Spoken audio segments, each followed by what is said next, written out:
Hi நண்பர்களே, ஒரு விஷயம் சொல்கிறேன், காதுக்குள்ளே நல்லா போட்டுக்கோங்க. இந்த சொந்தக்காரன் பேச்சு, சுற்றி உள்ளவன் பேச்செல்லாம் அப்படியே தூர வச்சிருங்க.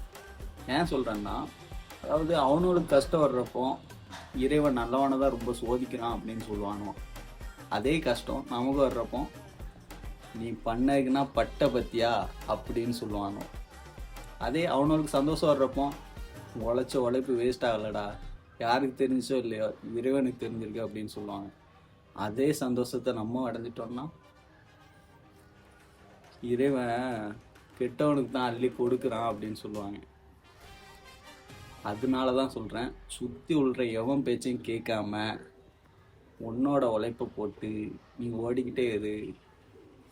அப்போ தான் நீ ஜெயிக்க முடியும். எவனோ பேச்சுக்குன்னா டைம் கொடுத்தேன்னு வச்சுக்கோங்க, டைம் வேஸ்ட் பண்ணாமல் போய் பொழப்ப பாரு.